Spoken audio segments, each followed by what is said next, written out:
बिहार विधानसभा चुनाव की उल्टी गिनती शुरू हो चुकी है, लेकिन अब तक सबसे बड़ी पार्टी और गठबंधन में सीटों का बंटवारा नहीं हो पाया। नीतीश और प्रधानमंत्री नरेंद्र मोदी, अमित शाह, जेपी नड्डा के बीच जो बातचीत हो रही है उसमें बात नहीं बन पा रही है। आखिर क्या वजह है, सीटों पर सहमति कब होगी, यही समझेंगे, क्योंकि हमारे साथ हमारे वरिष्ठ सहयोगी विवेकानंद जी हैं, जिनके पास बीजेपी की अंदरूनी खबर है।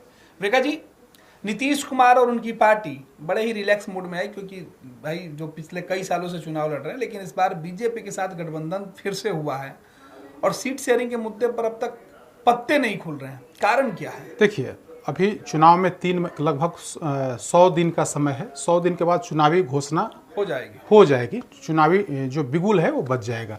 लेकिन उसके पहले जो तमाम जो घटक दल हैं, चाहे वो एनडीए हो या फिर महागठबंधन हो, तो एनडीए की हम लोग चर्चा करने आज यहाँ पर हैं। तो एनडीए के अंदर वर्तमान में 5 उसके सहयोगी दल हैं, जिसमें सबसे बड़ी पार्टी बीजेपी है, दूसरे नंबर पर जेडीयू है, लोजपा है, हिंदुस्तानी अवाम मोर्चा है और उपेंद्र कुशवाहा की पार्टी है। ये 5 घटक दल हैं। निर्णय 2 बड़े दलों को लेना है, यानी कि नीतीश कुमार की पार्टी और बीजेपी को लेना है, और बाकी के जो 3 सहयोगी दल हैं वर्तमान देखने से तो लगते हैं कि वो बीजेपी के फोल्ड में है, लेकिन उपेंद्र कुशवाहा की जिस तरह से नीतीश कुमार से नज़दीकी बढ़ रही है, उपेंद्र कुशवाहा हाल फिलहाल में नीतीश कुमार से मिलने गए थे और एक तस्वीर जारी हुई थी। उस तस्वीर के जारी होने के बाद यह कहा जा रहा है कि उपेंद्र कुशवाहा नीतीश कुमार के फोल्ड में जाते हुए दिख रहे हैं। सीट बंटवारा काफ़ी अहम इसलिए क्योंकि 2020 के विधानसभा चुनाव में चिराग पासवान एनडीए के फोल्ड में नहीं थे, तब आसानी से सीट का बंटवारा हो गया था। 2020 चुनाव की अगर हम बात कर लें तो 2020 के विधानसभा चुनाव में 243 सीटों में जो सीट का बंटवारा हुआ था, उसमें से जेडीयू को 122 सीटें मिली थी और बीजेपी को 121 सीटें मिली थी।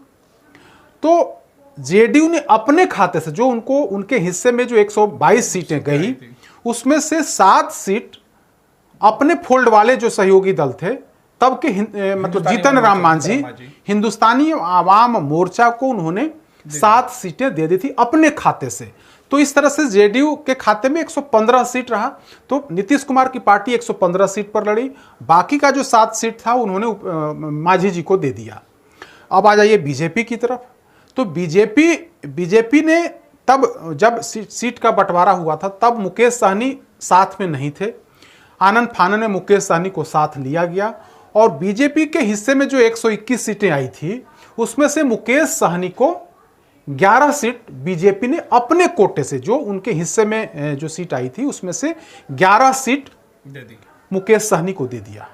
तो इस तरह से 2020 में सीट का बंटवारा हुआ था। इस बार मुकेश सहनी अभी तक तो साथ नहीं है, हालांकि मुकेश सहनी के बारे में भी खबर है कि मुकेश सहनी की भी नज़दीकी बीजेपी से बढ़ती जा रही है। कुछ दिन पहले मुकेश सहनी और भाजपा के प्रदेश अध्यक्ष के बीच मुलाकात भी हुई थी और इसकी खबर मीडिया में सामने आई थी।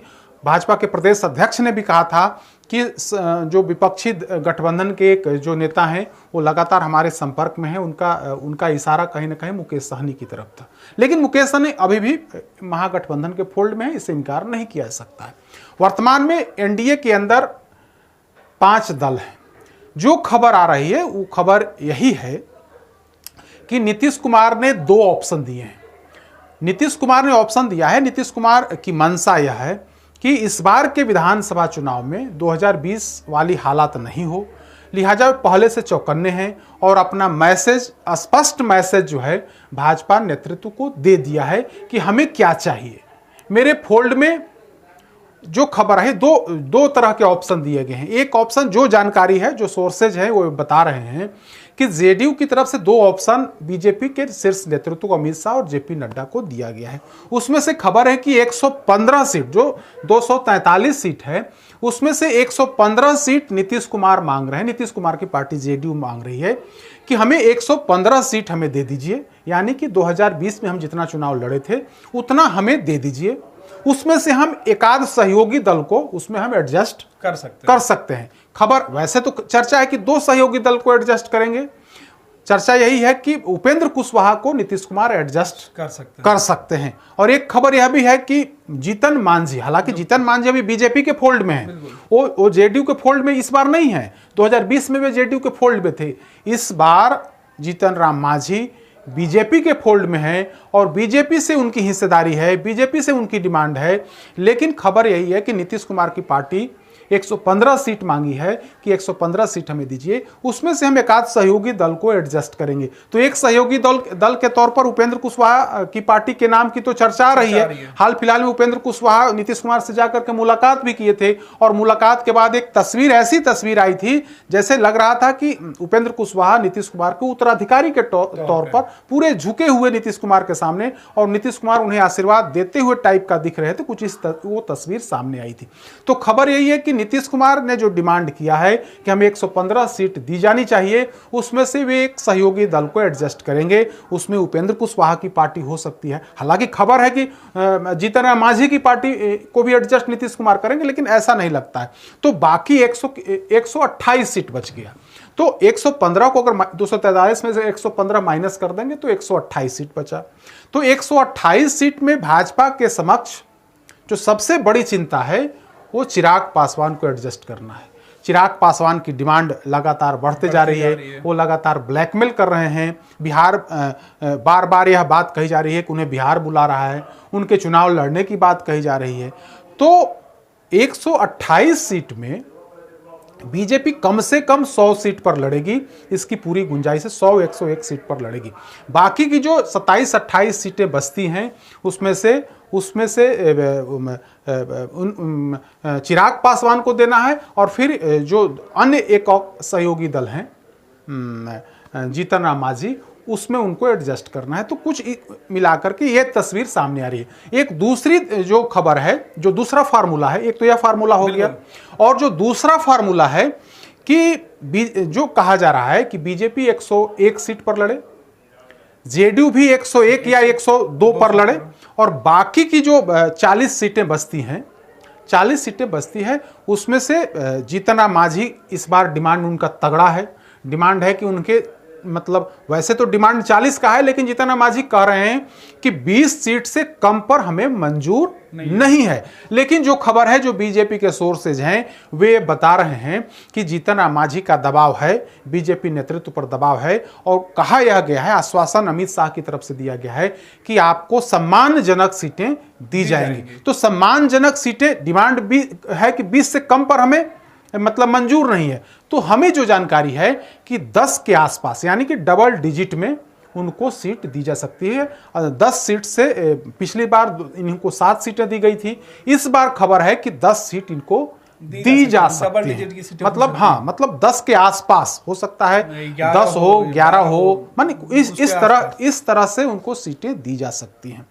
तो और बाकी की जो सीट बची उसमें से उपेंद्र कुशवाहा को भी 5-6 सीट और चिराग पासवान की पार्टी, चिराग पासवान का दावा है कि कम से कम उन्हें मतलब 30-35 सीट तो हर हाल में मिलनी ही चाहिए। दावा तो 50 सीटों का है, लेकिन 30-35 सीट दी जानी चाहिए। लेकिन जो खबर है वो खबर यही है कि इन्हें माने 20 से 25 पर इनको 15 से 25 के बीच में, हाँ बिल्कुल 20 के आसपास में इनको निपटा देना है।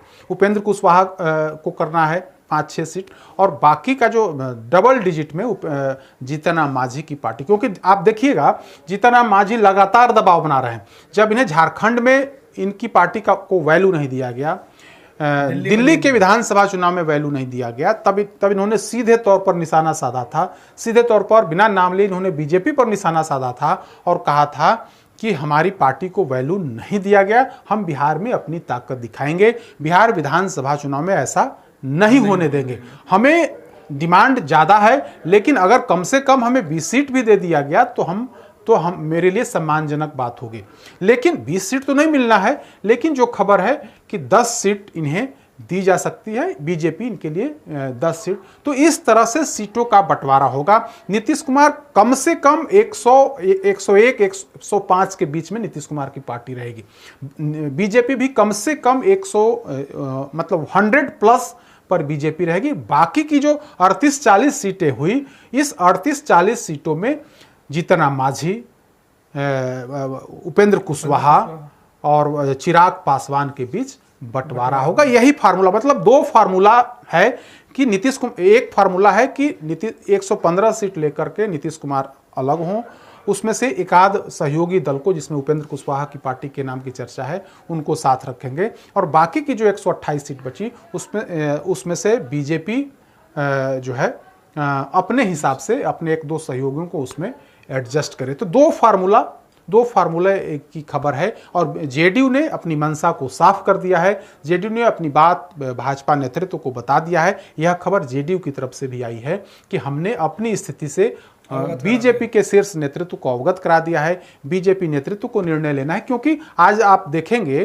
तो चिराग पासवान भी बीजेपी के फोल्ड में है, बिल्कुल जीतन मांझी भी बीजेपी के फोल्ड में, उपेंद्र कुशवाहा भी बीजेपी के फोल्ड में, उपेंद्र कुशवाहा बीजेपी के फोल्ड में, लेकिन थोड़ी नजदीकी उनकी नीतीश कुमार से बढ़ती जा रही है। तो ऐसा लगता है कि उपेंद्र कुशवाहा अब नीतीश कुमार के फोल्ड में जाते हुए दिख रहे हैं। लेकिन जो सबसे बड़ी चिंता है कि चिराग पासवान 2020 में खेल किए थे, इस बार भी कुछ उसी अंदाज में उनकी एक्टिविटी, उनकी पार्टी की एक्टिविटी, या फिर उनका जो बयान है, उनके पार्टी के नेताओं का जो बयान है, वो 2020 की ओर इशारा कर रहा है। अगर चिराग पासवान साथ रहें तो सीटों को लेकर के उनका दबाव बनेगा। अगर हो सकता है कुछ नई रणनीति अपनाएं, नया खेल करें बिहार के अंदर, तब तो अलग बात है। आज की हालात की अगर हम चर्चा करें, आज वर्तमान स्थिति की अगर हम बात कर लें, तो बीजेपी के अंदर इसी दो फार्मूले पर चर्चा हो रही है कि एक फार्मूला तो है कि दोनों पार्टियां सहयोगी दल को एडजस्ट करें, और नहीं तो दोनों पार्टियां कम 100+ लेकर के लड़ें, और बाकी की जो सीटें बचती हैं उसमें से सहयोगी दल के बीच में एडजस्ट कर दिया जाए। ऐसी चर्चा बीजेपी के अंदर चल रही है। हालांकि कोई फाइनल नहीं हुआ है, जो इंटरनल जो चर्चा है, जो बीजेपी के अंदर चर्चा है, वो चर्चा इसी ओर इशारा कर रहा है कि दो फार्मूले के तहत उस पर विचार विमर्श हो रहा है। हालांकि हाल के दिनों में थोड़ी इस पर, जब भारत पाक के बीच तनाव हुआ, तो इसमें राजनीतिक जो हलचल थी उसमें थोड़ी शांति आ गई है, कोई बातचीत नहीं हो पा रही है। लेकिन जैसे ही हालात अब सामान्य की ओर हो रहे हैं, तो एक बार फिर से राजनीतिक तौर पर इसकी चर्चा शुरू हो गई है। दोनों दल के नेताओं के बीच में जो बातचीत का जो सिलसिला है, वो कहा जा रहा है को एक बार फिर से मतलब बढ़ने का अनुमान है। विवेका जी, कह सकते हैं कि फॉर्मूला तय हो गया, लेकिन भारत पाकिस्तान के रिश्तों ने बिहार की स्थिति गड़बड़ा दी। आप कह सकते हैं एक हफ्ते के अंदर, या कहें करीब 10-15 दिनों में, मतलब राजनीतिक हलचल थोड़ी कमी है।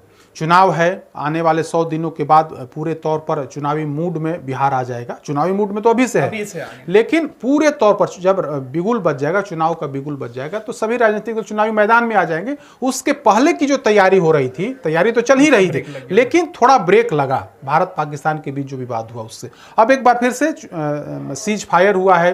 कल प्रधानमंत्री ने देश को संबोधित किया, उसमें अपनी बातें स्पष्ट तौर पर कह दी।